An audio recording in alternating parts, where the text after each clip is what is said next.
Hello and welcome back to a new episode of free Jesus. അപ്പം ഞാൻ ഇന്ന് നിങ്ങളുടെ മുന്നിൽ വന്നിരിക്കുന്നത് നമ്മുടെ ദുരന്തർ മൂവിയുടെ റിവ്യൂമായിട്ടാണ്. അപ്പം ദുരന്തർ മൂവി കണ്ടു, ദുരന്തർ മൂവി ഒരു ദുരന്തമായോ ഇല്ലയോ എന്നുള്ളതാണ് ഞാൻ ഇന്ന് പറയാൻ പോകുന്നത്. അപ്പോൾ നമ്മുടെ ആദിത്യ ധാർ ഡയറക്ടറിൻ്റെ മൂവിയാണിത്.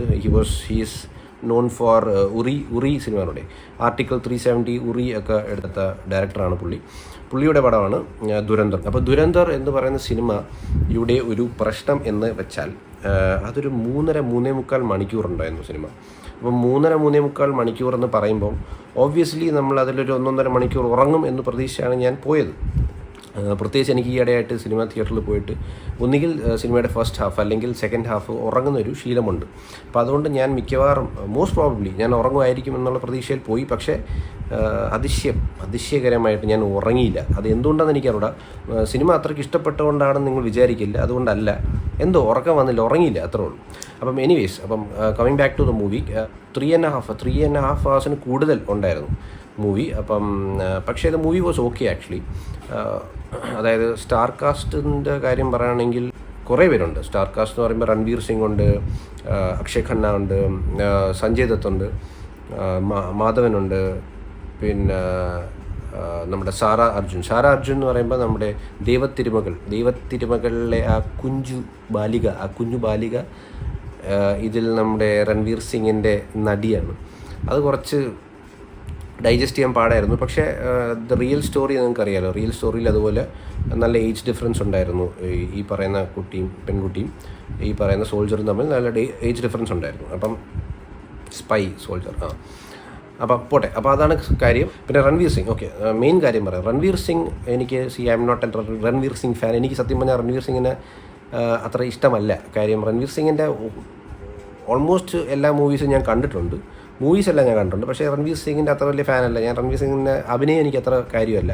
ആകെപ്പാട് എനിക്ക് അവൻ്റെ ഇഷ്ടപ്പെട്ടിട്ടുള്ളത് നമ്മുടെ പദ്മാവതിൽ അലാവുദ്ദീൻ ഖിൽജി, ആ റോൾ എനിക്ക് ഇഷ്ടപ്പെട്ടു. പിന്നെ ബാക്കി എല്ലാവരും പറയണ പോലെ നമ്മുടെ ബാജിറാവ് മസ്താനിയൊന്നും എനിക്ക് അത്ര ഇഷ്ടപ്പെട്ടിട്ടില്ല. പ്രത്യേകിച്ച് പിന്നെ വേറെ ഒരു സിനിമയിൽ എനിക്ക് അവൻ അങ്ങനെ ബോധിച്ചിട്ടില്ല സത്യം പറഞ്ഞാൽ. പക്ഷേ ഈ സിനിമയിൽ കൊള്ളാം. ഓക്കെ, ഭയങ്കര മാരകമായ അഭിനയം ഒന്നുമല്ല, പക്ഷേ കൊള്ളാം, നന്നായിട്ട് ചെയ്തിട്ടുണ്ട്. പിന്നെ അവൻ്റെ ലുക്സ് പറയാതിരിക്കാൻ വയ്യ, വെറും പൊളി. അതായത് ബീസ്റ്റ് നല്ല അടിച്ച് പെരുകി വെച്ചിട്ടുണ്ട്. അതായത് നല്ല വെൽ ബിൽഡായിട്ടാണ് ഈ സിനിമയ്ക്ക് വേണ്ടി ചെയ്തതായിരിക്കും. പിന്നെ അവൻ്റെ ഹെയറും അവൻ്റെ താടിയും എല്ലാം നന്നായിട്ട്, അതായത് എനിക്ക് തോന്നുന്നു കുറേ കാസ്റ്റ്, സഞ്ജയ് ദത്ത്, നമ്മുടെ അങ്ങനെ കുറേ പേര്, മിക്കവർക്കും താടിയൊക്കെ ഉണ്ട്. കാരണം നമ്മൾ ഈ പാകിസ്ഥാനി സംഭവങ്ങളിലോ കാണിക്കുന്നത്. താടിയും മുടിയൊക്കെ ഈ പറയുന്ന സ്റ്റാർസിനൊക്കെ ഉണ്ട്. പക്ഷേ അതൊക്കെ വെപ്പ് താടിയാണ് നമുക്ക് കാണുമ്പോൾ തന്നെ അറിയാം. രൺവീർ സിംഗിൻ്റെ ഒറിജിനൽ താടി, ഒറിജിനൽ മുടി കണ്ടാൽ തന്നെ അറിയാം. അതുകൊണ്ട് അതിൻ്റെ ഒരു സംഭവം മൊത്തത്തിൽ ലുക്കിന് ഒന്നും പറയാനില്ല, അന്യ ലുക്കായിരുന്നു. പിന്നെ അഭിനയം നന്നായിട്ട് ചെയ്തിട്ടുണ്ട്. Akshaye Khanna super. Akshaye Khanna was something else. Akshaye ഖന്നയുടെ നോർമൽ അഭിനയം ഒരു മോഡല്ലായിരുന്നു. അവൻ്റെ നോർമൽ ജോണ്ടറിൽ നിന്ന് വെളിയിൽ വന്ന് വേറൊരു ലെവൽ, അതായത് ഇത്രയും നെഗറ്റീവ് ഷെയ്ഡ് അക്ഷയ് ഖന്ന ഇതുവരെയും ചെയ്തിട്ടില്ല.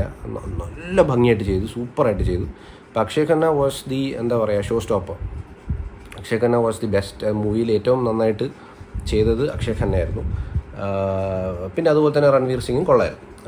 പിന്നെ എനിക്ക് പറയാനുള്ള മാധവൻ കുറച്ചേ ഉള്ളൂ. മാധവൻ സിനിമയുടെ തുടക്കവും ഇടയ്ക്കും അവസാനങ്ങൾ വളരെ കുറച്ചേ ഉള്ളൂ മാധവൻ്റെ സീൻസ്. ആ ചെയ്തത് നന്നായിട്ട് ചെയ്തു, കുഴപ്പമില്ല ചെയ്തു. സഞ്ജയ് ദത്തിനടുത്ത് എനിക്ക് പറയാനുള്ളത്, സഞ്ജയ് ദത്ത് എവിടെയെന്നെങ്കിലും ഇരുന്ന് ഞാൻ ഈ പറയുന്ന മലയാളം കേൾക്കുന്നുണ്ടെങ്കിൽ സഞ്ജയ് ദത്ത് ദയവ് ചെയ്ത് ഇങ്ങനെ അഭിനയിക്കരുത്. എന്തിനാണ് ഇങ്ങനത്തെ റോൾസ് എടുക്കണമെന്ന് എനിക്ക് മനസ്സിലാവില്ല.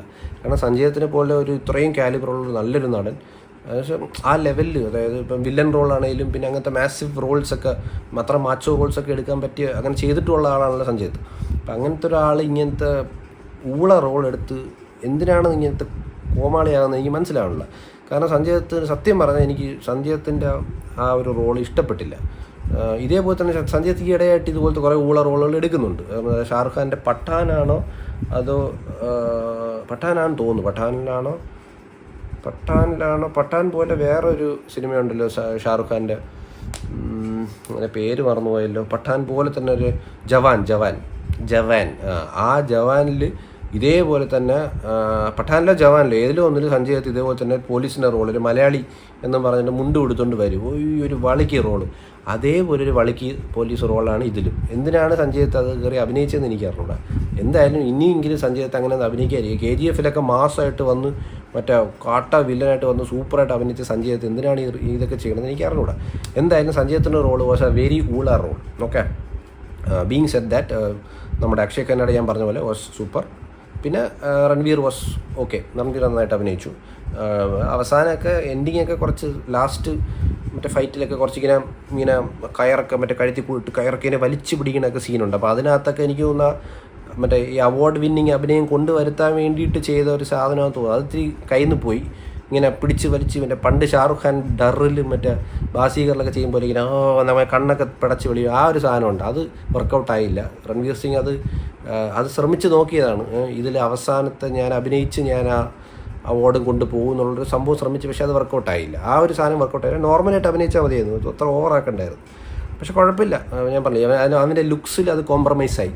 അപ്പം ബേസിക്കലി അത്രേ ഉള്ളൂ ഗൈസ്. അപ്പം ഞാൻ പറയാൻ വന്നതെന്ന് വെച്ചാൽ 3.5 മണിക്കൂറുണ്ടായിരുന്നു മൂവി. പക്ഷേ മൂവി കണ്ടിരിക്കുക, വൺ ടൈം വാച്ചാണ്. അങ്ങനെ തിയേറ്റർ വാച്ചൊന്നുമല്ല, നിങ്ങൾ OTTയിൽ വാച്ച് ചെയ്യാന്നേ ഉള്ളൂ. It was an okay movie. പിന്നെ ശരിക്കും ഉള്ള കഥയാണ്, നിങ്ങൾക്കറിയാമല്ലോ. അപ്പോൾ അത് നന്നായിട്ട് അവർ ചെയ്തു, നല്ല വൃത്തിക്ക് അവർ ചെയ്തിട്ടുണ്ട്. പിന്നെ പ്രത്യേകിച്ച് അക്ഷയ് ഖന്ന, റഹ്മാൻ റഹ്മാൻ്റെ റോളാണ്, ശരിക്കുള്ള ആ പുള്ളിയുടെ റോളാണ് പോർട്രേ ചെയ്തിരിക്കുന്നത്. അത് സൂപ്പറായിട്ട് ചെയ്തിട്ടുണ്ട്. അതായത് throughout the movie Akshaye Khanna is there. Akshaye ഖന്നയാണ് ആ സിനിമ കൊണ്ടുപോകുന്നത്. അത് നല്ല വൃത്തിക്ക് ചെയ്തിട്ടുണ്ട്, അടിപൊളിയായിട്ട് ചെയ്തിട്ടുണ്ട്. പിന്നെ ബാക്കിയെല്ലാം ഞാൻ ഈ പറഞ്ഞ പോലെ it was an okay movie. അപ്പം ഞാനൊരു 5 എത്ര സ്റ്റാർ കൊടുക്കാം? ഒരു 3 സ്റ്റാർ കൊടുക്കാം. കുഴപ്പമില്ലാത്തൊരു മൂവിയാണ്. പോയി കാണൂ, ഉറപ്പായിട്ട് പോയി കാണൂ. തിയേറ്ററിൽ എത്ര നാളുണ്ടാവും അറിയില്ല, പോയി കാണൂ. തിയേറ്ററിൽ നിന്ന് പോയി കഴിഞ്ഞാൽ OTTയിൽ കാണും. ഓക്കെ, അപ്പോൾ അത്ര ഉണ്ടായിരുന്നുള്ളൂ ഗൈസ്. അപ്പം ഇതായിരുന്നു ദുരന്തർ മൂവിയുടെ ദുരന്തമാവാത്ത വലിയ ദുരന്തമായില്ല. ഓക്കെ ഗൈസ്, അപ്പോൾ അത്രേ ഉള്ളൂ. So up until next video or next review or എന്തെങ്കിലും ഒരു വീഡിയോ വരുന്നത് വരെ thank you for watching. Stay healthy.